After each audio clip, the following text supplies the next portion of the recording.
Hi everybody, as we get to the end of 2021, let's have a bit of a rethink around what happened in fixed income markets this year, what is priced into the curves, and what do we see for 2022. And as always, we start with that global context. What is that world of fixed income? We start with the market's expectations for Fed rate hikes. So we clearly have seen that inflation gets elevated in the US, growth is returning, and the market is now basically expecting the Fed to start hiking interest rates somewhere early in 2023. But obviously the market is saying, well, inflation in the US is elevated, maybe the Fed needs to start hiking earlier in 2022, so the jury is still out on that one. So that's the first level. Second level is what's been actually happening in bond markets, in what we call developed bond yields around the 10-year space. Well, we'll say, are we surprised then when we see yields move up? Because remember, so prices fall, yields move up, as the market is expecting higher inflation and higher growth in Europe, in the US, and other developed markets. So that's the second level. Third level is what are we seeing in emerging markets, right? Emerging markets, so typically South Africa, Turkey, Brazil, Russia. Very similar trend. Bond yields have been rising. Why? Because we are seeing high inflation. Inflation in South Africa is around 5%. Think about it. In Turkey, inflation is about 20%. Are we surprised that we have elevated bond yields? So bond yields are going up, prices are falling in emerging markets as well. So that is the environment. So remember, we've been in a very flat, low environment. We're going out of that environment. Remember, interest rates moves in cycles. So we are definitely moving to what we call the upward movement in interest rate cycles. So what is being priced in the South African market? Very interesting. So the repo is still at 3.5%. And the jury is still out. Will or won't the SARB hike rates at the end of November? And how much of interest rates or how many interest rate hikes will we see in 2022? I think there's still a bit of a dislocation between the market and the SARB. So the SARB is talking hawkish. And that's why we see market rates moving up. So the repo rate is flat, but the market is saying, look, there's going to be high interest rates somewhere in 2022, 2023 in the South African market. And we have to price for that eventuality. What does that money market curve look like? So this is important. This is what we call the term structure of the bank funding curve. It's still very flat. So it says to you, look, growth in South Africa is not going to surprise on the upside. We think inflation is fairly contained. But somewhere in that 1 year to 5 year space, we see that rates are elevated. And we think that the SARB will hike interest rates, let's say in the early part of 2022. But how large that cycle will be into 2023, well, that's where there's a big dislocation with the market at this point in time. So if we look at it, and there's a thing called the FRA curve, the forward rate agreements, and that's basically the market's forward expectations of interest rates in South Africa.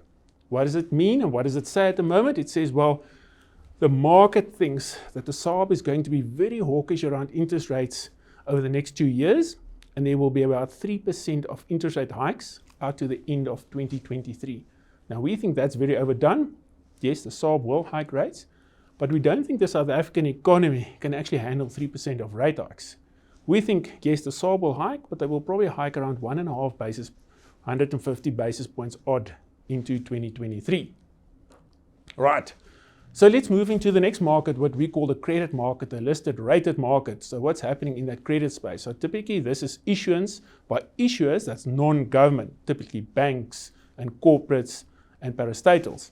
And there's about 120 billion that's probably going to be issued this year. We think there's going to be a little bit more than last year, which was probably around 90 billion. We obviously had a massive year in 2019, around 170 billion of issuance. So this year we found that corporates felt a lot more confident. They came to the market and said, look, we're quite happy to lever our balance sheets and we are happy to take on some more debt on the balance sheets. What's been happening to the pricing? Now we're looking at what we call bank spreads. Now you see those curves move down. What it means is, remember when yields fall, prices go up. So we are seeing that the price of debt, of corporate debt, is actually very expensive in South Africa. So not a lot of opportunities. So we are saying to clients, look, be wary before you invest in any credit. There are risks, there are high price risks in the credit market. So we're a little bit wary of the credit market at this point in time. If we move on to government bonds, now government bonds is our most preferred asset class in South Africa. Why? Because we think the valuation looks very attractive to us. So what did we see the curve do this year? It's quite important to understand this. So we've actually had a very interesting move that the curve flattened, what we say. So two things happen. As inflation rises and there's the expectation that the SARB will hike rates, the front end moves up. But because we see that growth will be tapered because of the expectation of rate hikes, the long end falls down. And we've had a better fiscal budget. The medium-term budget was better than expected in October. And now we can see that the long end says, well, we think government is not going to borrow as much from the market over the next year. So there's going to be less bonds in the market. So the yields can fall, so the prices can go up. Now that's good for the South African bond market. And we think that will continue over the next year or more. So if we look at what we call the South African government bond yield, right? That's the term structure of the South African long bond profile. It's still very steep. So I said to you it can come down, and it did come down in 2021. But we think there's a lot more that can come down in 2022 and even in 2023. Why? Because it's pricing for so many bad events. It's pricing for a bad fiscal story out of government. Now it looks like the new Minister of Finance is sticking to his knitting of being very prudent with the fiscal policy. It looks like growth over the next year or two will be around sub 2%. So that's not great. So remember, that's a good thing for bonds, right? So we think that curve can flatten over the next 2 years, which will be good for bond funds.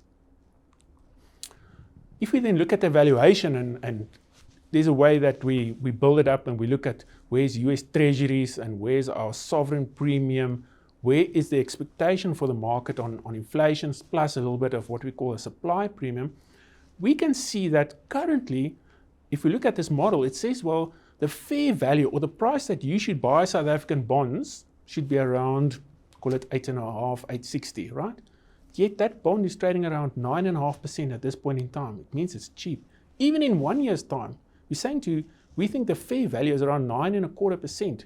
It's trading at 9.5%. So to us, it says it's a very good place. It's safe to buy South African bonds. You're basically getting paid to buy duration in your portfolios at very attractive levels.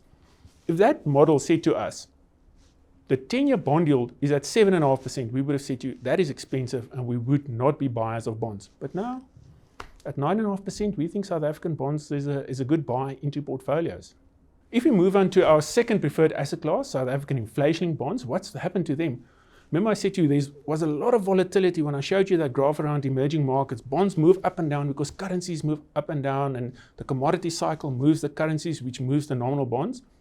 We've seen the inverse happen to inflation bonds, where they've actually been very, very stable to trending down. Two reasons, right? The first reason is as inflation rises, more investors want to own inflation bonds as protection.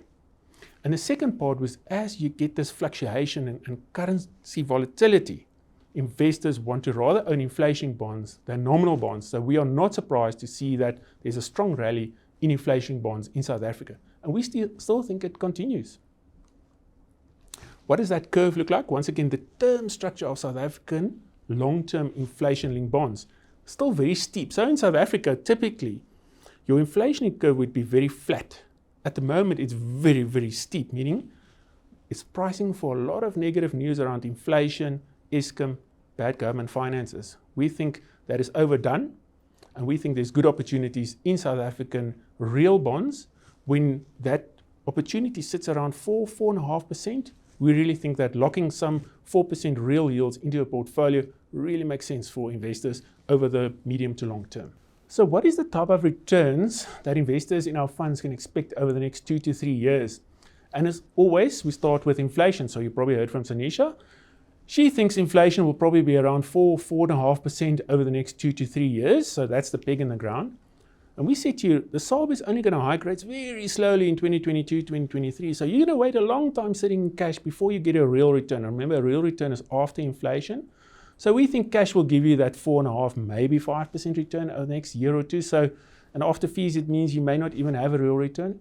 Yes, you could go up to the credit market, which gives you this 5.5% to 6% return. But look, we said to you, prices are very high in the credit market and there's default risk there. So be careful just to go and sit in the credit market. The two preferred asset classes remain inflation bonds and nominal bonds. Now, at this point in time, we can't say to you rather be in nominal bonds versus inflation bonds or vice versa, because we don't know which one will outperform. But what we will say to you is that rather own both asset classes, rather be in a flexible income fund or a multi-asset income fund that owns both nominal and inflation bonds. And we think returns around 8.5 to 9% is very possible without stretching our valuation models. And look at that. If you can get 9% from bonds and inflation is around 4.5, to get 4.5, 5% real returns from bonds, we think that is very attractive for investors. I think it's been very clear that over the last year, investors invested in nominal bonds and inflation bonds have been rewarded handsomely by the returns that we have seen. So yeah, good luck out there.